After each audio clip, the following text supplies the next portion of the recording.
أعوذ بالله من الشيطان الرجيم. بسم الله الرحمن الرحيم.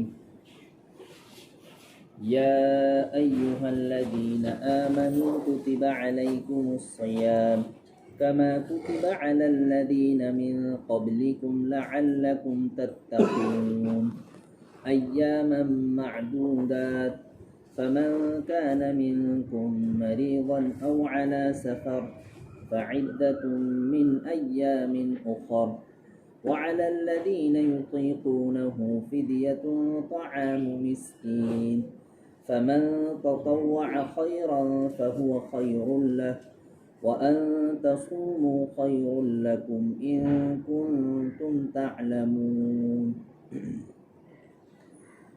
اے ایمان والو، تم پر روزے فرض کیے گئے ہیں جس طرح تم سے پہلے لوگوں پر فرض کیے گئے تھے تاکہ تم متقی بن جاؤ، اور یہ روزے رکھنا چند گنے چنے دن ہیں. پھر تم میں سے کوئی بیمار ہو یا سفر پر ہو تو اس کے لیے دوسرے ایام میں روزے رکھنا ہے، اور جو لوگ روزہ رکھنے کی طاقت نہیں رکھتے ان کے لیے ایک مسکین کو کھانا کھلانے کا فدیہ ہے. اور جو شخص نیکی کے کاموں میں آگے بڑھے گا تو یہ اس کے لیے بہتر ہے، اور تم روزے رکھو یہ تمہارے لیے بہتر ہے اگر تم کچھ جانتے ہو.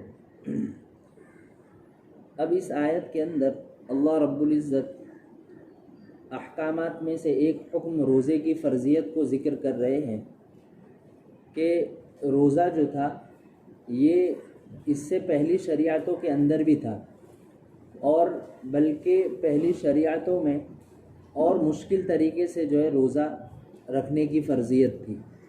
جیسا کہ سورہ مریم کے اندر حضرت مریم علیہ السلام کا جو واقعہ نقل کیا گیا ہے اس کے اندر اس زمانے کی روزے کی کیفیت ذکر کی گئی ہے کہ اس زمانے میں روزہ رکھنے میں صرف کھانا پینے سے رکنے کے علاوہ بات کرنا بھی ممنوع تھا، صرف اللہ کا ذکر کیا جاتا تھا.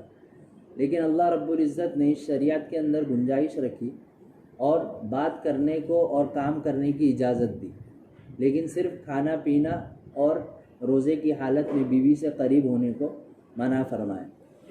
اب چونکہ یہ ایک تھوڑا مشکل کام تھا اور اس کی فرضیت ہو رہی تھی تو اللہ رب العزت نے تقریباً 7 طریقے سے مسلمانوں کی ذہن سازی کی اور بہت اچھے انداز میں روزے کی فرضیت کو ذکر کیا. سب سے پہلے فرمایا یا ایھا الذین آمنو، اے میرے ایمان والے بندو. ایمان والا کس کو کہتے ہیں؟ اللہ رب العزت کے فرما برداروں کو. تو اللہ رب العزت نے پیار سے مخاطب کر کے فرمایا. جیسے ہم میں بھی کسی کو کسی سے کام کروانا ہوتا ہے بچے سے تو پہلے اس کو پیار سے نام لے کے بلاتے ہیں تاکہ وہ ذہن سازی اس کی ہو جائے کہ بھئی یہ جو کام ہم کو بتا رہا ہے یہ ہم سے محبت رکھتا ہے. تو اللہ رب العزت نے ہم سب کو ایمان والوں کو مخاطب کر کے فرمایا اے میرے ایمان والو کتب علیکم الصیام، تم پر روزے فرض کیے گئے ہیں. دیکھو یہ کل لفظ کے بارے میں بتایا تھا، یہ کتبہ اس کے معنی لکھ دیے گئے ہیں.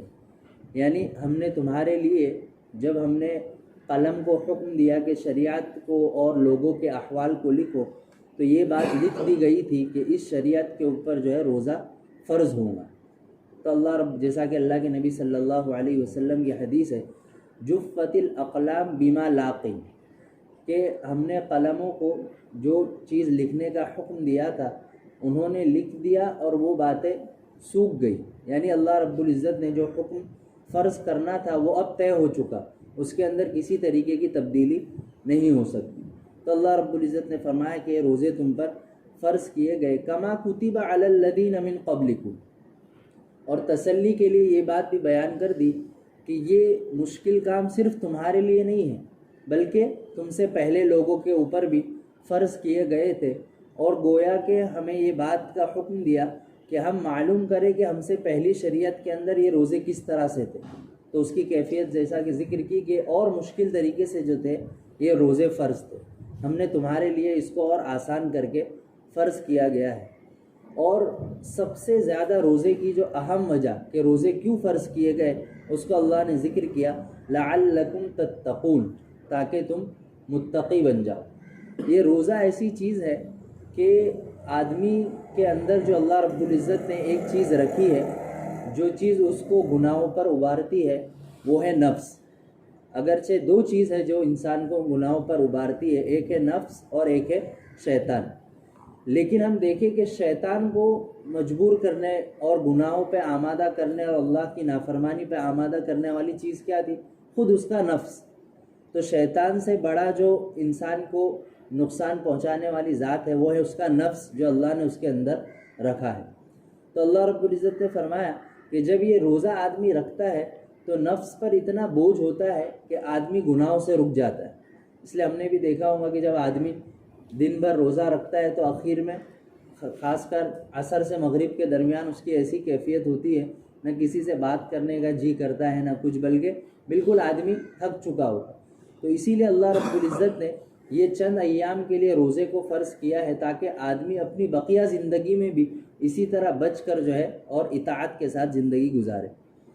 پھر ایک چیز، ایک ذہن سازی یہ کی ایام معدودات، کہ اے میرے بندو یہ روزے رکھنا کوئی بہت لمبے دن نہیں ہے، بلکہ چند گنے چنے دن ہیں۔ 365 دن میں سے 30 دن روزے رکھنے ہیں، اور یہ بہت ہی معمولی دن ہے، کچھ دن ہے 365 میں سے۔ تو ایام معدودات، یہ چند گنے چنے دن تمہیں روزہ رکھنا ہے۔ فمن کان منکم مریضا او علی سفر فعدۃ من ایام اخر۔ اب یہ جو چیز اللہ رب العزت نے ذکر کی ہے، یہ ان لوگوں کے احوال کے اعتبار سے جن کے اوپر روزہ فرض کیا گیا تھا۔ کس پر؟ سب سے پہلے عرب پر۔ عرب جو تھے ان کی جو زندگی کا دار و مدار تھا وہ کس پر تھا کہ وہاں پر تو ظاہر سی بات ہے نہ کھیتی ہوتی تھی نہ کوئی چیز پیداوار ہوتی تھی، تو اکثر ان کا جو زندگی گزارنے کا مدار تھا وہ سفروں پر تھا۔ یہ کیا کرتے تھے؟ سفر کرتے تھے شام کا۔ سورہ قریش کے اندر بھی ذکر ہے لإیلاف قریش ایلافہم رحلۃ الشتاء والصیف، کہ یہ دو موسموں میں سفر کرتے ہیں، اور دو موسم ہی ہوتے تھے وہاں، گرمی کا یا سردی کا۔ تو ایک سفر گرمی میں کرتے تھے اور ایک سفر سردی میں کرتے تھے۔ تو چونکہ اب ظاہر سی بات ہے جن کے اوپر روزہ فرض کیا جانے والا تھا ان کو یہ تھا کہ بھئی یہ کھانے پینے سے رکنا یہ ایک مشکل ترین عبادت ہے، اور ہمارا حال تو یہ ہے کہ ہم سفر کرتے ہیں۔ تو اللہ رب العزت نے اس کو ذکر کر دیا کہ تم میں سے جو شخص بیمار ہوگا یا سفر کی حالت میں ہوگا تو اس کے لیے گنجائش ہے کہ وہ روزے نہ رکھے۔ فعدۃ من ایام اخر، کسی اور علاوہ کے دن میں ان کے روزے رکھ لینا چاہیے۔ لیکن اللہ رب العزت نے دونوں کی کیفیت بیان کر دی، فمن کان منکم مریضا او علی سفر، بیمار ہو یا سفر میں ہو۔ اور اب بیمار کی کیا ہے تعریف؟ تو اللہ کے نبی صلی اللہ علیہ وسلم نے جیسا کہ ذکر کیا کہ وہ بیماری ایسی ہلکی پھلکی نہ ہو، جیسے سردی بخار ہو تو اس کے اندر آدمی نہ روزہ چھوڑے، بلکہ ایسی مشکل ترین حالت ہو کہ خود اس کو ایسا لگے کہ اگر میں روزہ رکھوں گا تو میری تکلیف بڑھ جائے گی یا زندگی کے لیے میری زندگی کو کوئی تکلیف پہنچ جائے گی۔ اور اسی طرح بیمار ہے، جو بڑی عمر کے لوگ ہیں ان کو گنجائش ہے، لیکن ہلکی پھلکی بیماری میں روزہ چھوڑنا یہ جائز نہیں۔ فعدۃ من ایام اخر، اس کے علاوہ کے کسی ایام میں روزے رکھنا یہ آدمی کے لیے کافی ہے۔ اللہ کے نبی صلی اللہ علیہ وسلم کی حدیث مبارکہ ہے کہ اگر کوئی شخص رمضان کا روزہ جان بوجھ کر چھوڑ دے تو اگر وہ پورا سال بھی روزے رکھے گا تو وہ اس ایک روزے کی عبادت اور ایک روزے کی فرضیت تک نہیں پہنچ سکتا۔ یہ اللہ رب العزت نے خاص اس ایام میں جو روزے فرض کیے ہیں اس کی یہ خاص خصوصیت ہے، اس لیے تھوڑی بہت بیماری اور تھوڑے بہت سفر کے اندر اس کو نہیں چھوڑنا چاہیے۔ وعلی الذین یطیقونہ فدیۃ طعام مسکین، یہاں سے ایک اور چیز ذکر کر دی کہ اگر کوئی شخص ایسی حالت میں پہنچ گیا ہو کہ اب اس کے لیے روزہ رکھنے کی گنجائش ہی نہیں، بالکل اخیری عمر میں پہنچ گیا، جس کو عربی میں کہتے ہیں شیخ فانی، یعنی اس کی حالت ایسی ہو گئی ہے کہ نہ کھا سکتا ہے نہ پی سکتا ہے، خود بیچارہ گلوکوز کے اوپر ہے آج کی حالت کے اعتبار سے، اب ایسا آدمی روزے ہی نہیں رکھ سکتا، تو اللہ رب العزت نے اس کے لیے بھی گنجائش کر دی اور فدیۃ طعام مسکین، اس کے ذمے یہ ہے کہ وہ ایک مسکین کو کھانا کھلانے کے بقدر فدیہ دے دے۔ نماز اور روزے ان دونوں کا فدیہ جو ہے یہ ہے فدیۃ طعام مسکین، کہ ایک مسکین کو کھانا کھلانا۔ اب وہ ایک مسکین کو کھانا کھلانا کیا ہے؟ تو اللہ کے نبی صلی اللہ علیہ وسلم کی حدیث مبارکہ میں ہے کہ اگر کوئی شخص سے روزہ چھوٹ جائے تو اس کو ایک پیمانہ آپ نے ذکر کیا، ایک مد یا ایک سا، یہ اس زمانے کا پیمانہ ہوتا تھا، ایک برتن ہوتا تھا، اس کے اندر جتنا غلہ آ گیا اتنے کے بقدر صدقہ کرنا۔ تو ہمارے یہاں تو وہ مد اور سا چلتا نہیں ہے، ہمارے یہاں تو کلو گرام سے چیزوں کا ویٹ کیا جاتا ہے، تو اس کا ویٹ کیا فقہاء کرام نے، تو وہ ہمارے ہندوستان کے اعتبار سے 1 کلو اور 633 گرامز ہوتا ہے۔ اتنا غلہ جو ہے یہ کسی مسکین کو کھانا کھلانا، اور اب ظاہر سی بات ہے وہ غلہ کہاں سے دے کسی مسکین کو، تو اتنی قیمت دے دے، تو اس کی قیمت آج کے زمانے کے اعتبار سے 65 یا 70 روپیز، 65-70 روپے ہوتے۔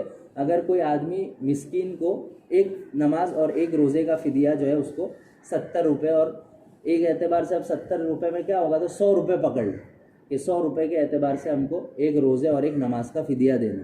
اب نماز کا فدیہ دینا ہے، جیسا کل بھی آیا تھا، تو کتنا دینا ہے، روزانہ کی 5 فرض نماز اور ایک واجب وطر کی نماز، تو روزانہ کا 6 فدیہ اس کا، اور ایک روزے کا فدیہ۔ اس طریقے سے جو ہے آدمی فدیہ دے گا اس شخص کے لیے جس کی بالکل حالت جو ہے روزہ رکھنے کی نہیں ہے، تو اس کے لیے اللہ رب العزت نے ایک اور گنجائش دے دی، فمن تطوع خیرا فهو خیر اللہ۔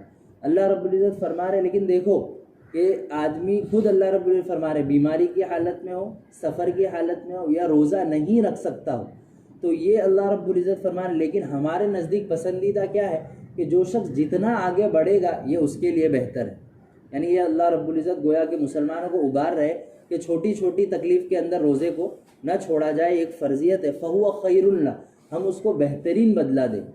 پھر اللہ رب العزت فرما رہے وَأَن تَصُومُوا خَيْرٌ لَكُمْ إِن كُنتُمْ تَعْلَمُونَ، کہ میرے پیارے بندو اگر تم روزہ رکھو گے تو یہ تمہارے لیے بہتر ہے، اور اتنا بہتر ہے، اس کا کیا اجر ہے، اللہ رب العزت فرما رہے اگر ان کنتم تعلمون، اگر تم اس کے روزے کے اجر کو جانتے تو تم بہت آگے بڑھ چڑھ کر جو ہے روزہ رکھتے۔ تو یہ اللہ رب العزت نے 7 طریقے سے ذہن سازی کر کے مسلمانوں کو روزہ رکھنے کا حکم دیا۔ یہ روزے کی فرضیت کی پہلی آیت ہے، اور پھر آگے اللہ رب العزت نے مکررہ طور پر بھی اس کو ذکر کیا۔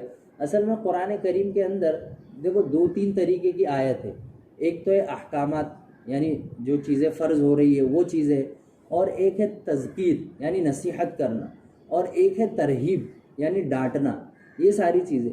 تو اس کے اندر جو نصیحت کرنا ہوتی ہے، یہ ان چیزوں کا اللہ رب العزت بار بار ذکر کرتے۔ حضرت آدم علیہ السلام کا تذکرہ کیا، پھر مومنین کو نصیحت کی کہ دیکھو اس طرح زندگی گزارو۔ ابراہیم علیہ السلام کا واقعہ ذکر کیا، پھر مومنین کو نصیحت کی کہ دیکھو اس طرح ذکر کی۔ پھر ترہیب کی آیت ہے، یعنی ڈرانے کی آیت ہے، یہودیوں کا ذکر کیا، دیکھو ہم نے ان کو یہ کونوا قردۃ خاسئین، ہم نے ان کو بندر بنا دیا تھا نافرمانی کی وجہ سے، تو نافرمانی سے بچنا۔